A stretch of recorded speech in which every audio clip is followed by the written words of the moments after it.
Hello everyone, today is my first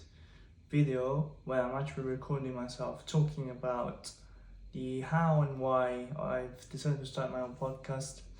and the reason why I started to decide to take some of these videos to just document my journey essentially. So it is now, we are at the beginning of October, so I started my podcast just around 3 weeks ago now, mid-September. I'm on my 6th or 7th episode already, I believe, I don't know. Anyways, and I've just hit my first 50 downloads, which it felt really good, to be honest with you. I'm genuinely happy for the little accomplishment. It's just like, it seems small, talking about it feels like very silly, but it is. The getting started of something, I know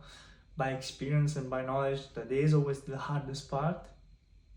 And to me, that little email that I got from Buzzsprout saying that I've hit my first 50 downloads, I think it was generally like a moment of happiness, because again, not because I've done something, but because I managed to keep a promise to myself. So the reason why I decided to start the podcast is essentially because in the last couple of years, I've been listening to a lot of podcasts, probably developed some sort of addiction to it, to be honest with you, but it is because I found so much knowledge, so much value, and so much inspiration out of it, that I generally, first of all, learned a lot, and it also pushed me to wanting to keep learning and to keep understanding things and developing an understanding of both in my world, so the world of fitness, nutrition and training, but also in some other related areas. So I call my podcast the Health Advantage Podcast because I wanted to link the topic of training, nutrition and fitness in general with the topic of health, because I come from a background in healthcare. Studied a master's in clinical exercise science, and then I ended up working in an NHS for 1 year as an exercise physiologist in cardiac rehabilitation. So I think that experience itself framed a lot of my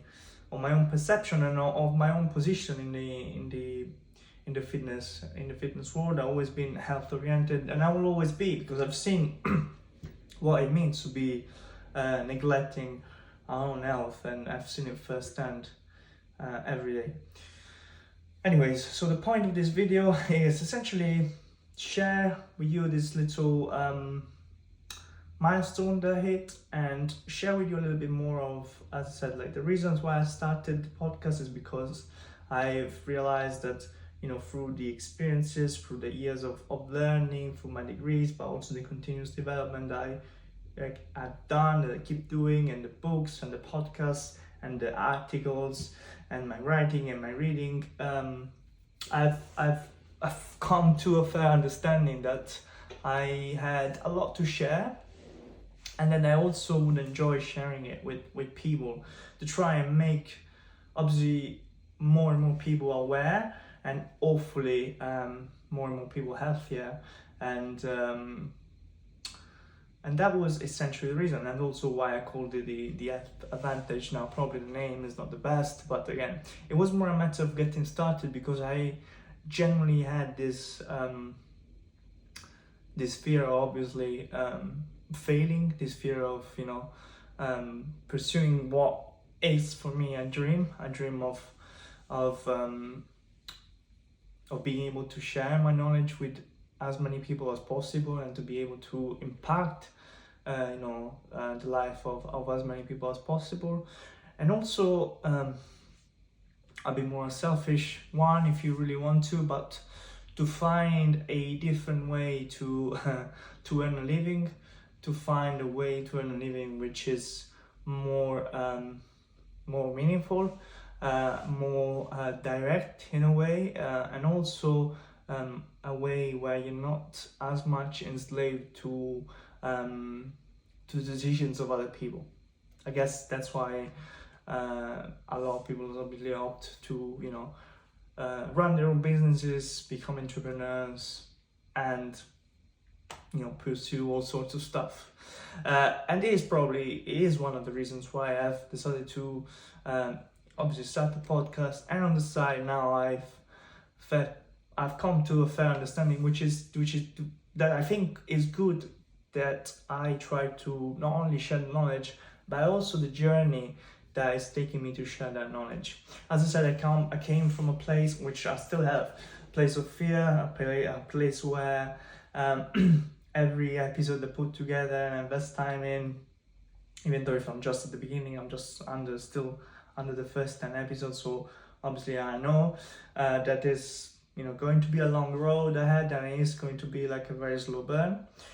but yet still obviously my unconscious or subconscious fears or underlying fear of failure is always there, and therefore I always try to give the best on every episode, and I do try to rely as least as possible on the metrics that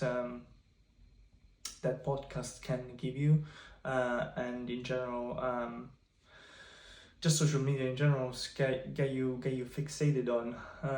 So that's my take on this. And also what I wanted to say is that there is a lot of misconceptions around the reasons why I think starting a podcast is really challenging. And for me, I really had to overcome the perfectionism that was in me. In fact, one of the episodes I talk about that I recorded this week is exactly about perfectionism, because I reflected a lot on the idea that I had to have this perfect plan of all the list of the episodes I wanted to deliver, this perfect idea of all the target market was going to be, and this perfect scripting way of talking in every single episode, and that was holding me back. Essentially, I was generally just giving in to that fear of not being good enough, and that's why I think I wanted to record this, because I assume that it might not just be me, but there might be a lot of people out there stuck in the same situation where I was stuck, and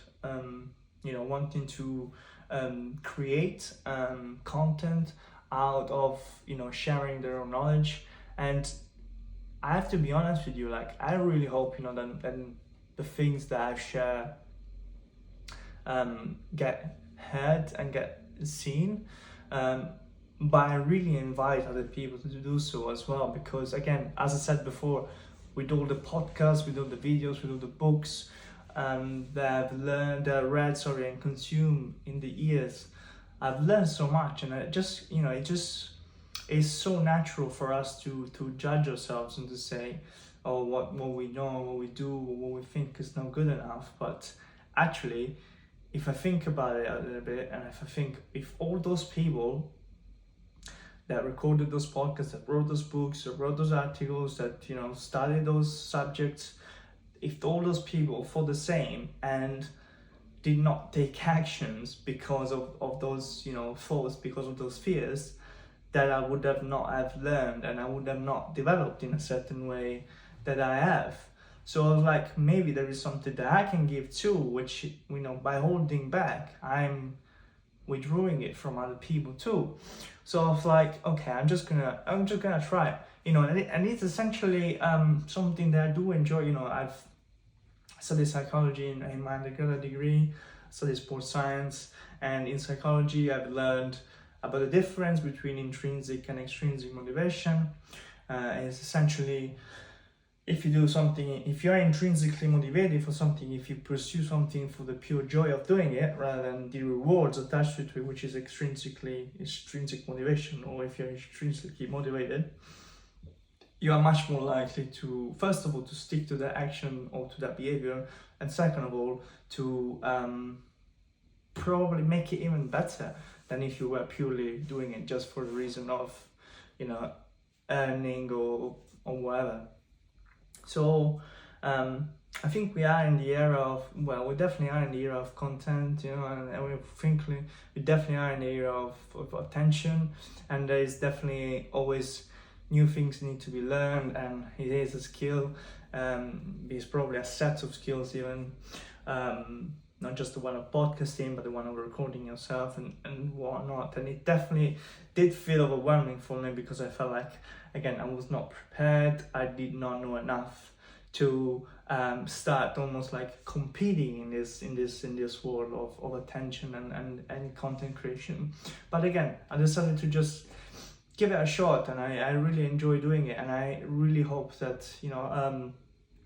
that the stuff that I put out can be helpful, can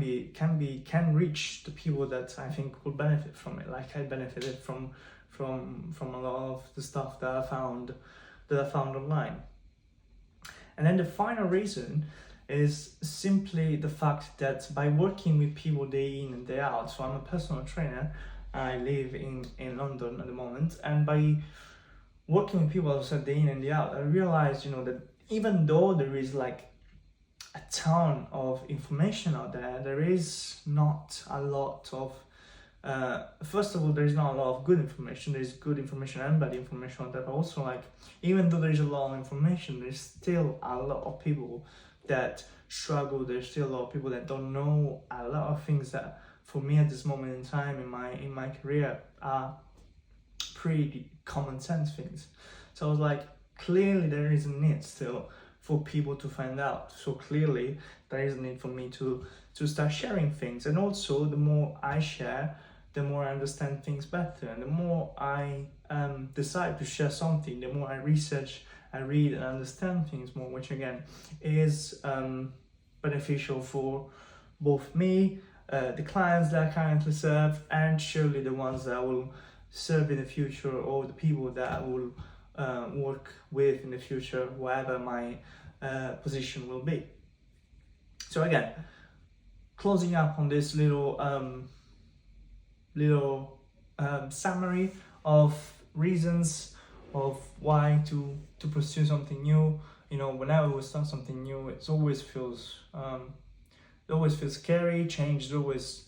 hard.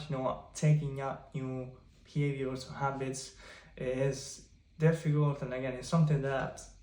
I'm talking about in my podcast as well. But ultimately, there is a lot of good things that can come out. So if you're in a similar position that I have been and still am, and again, maybe you're putting a lot of expectations, because ultimately, again, it's normal. It's normal to have expectations. When you put an episode out or a video out like this, and you probably hope for, a certain amount of views, or a certain amount of downloads, or a certain amount of people that will, interact with it, and you don't get it. It obviously does hit you, and again, it probably might be a good enough reason for us to think that we need to stop doing that thing. But that's also why something that is worth reframing for, and is worth talking about. So probably in my next video I'll cover this topic a bit more. Again, I want to keep this nice and short, and so I hope you found this useful. Thank you for watching and for listening, and I'll speak to you in the next update of how my journey is going.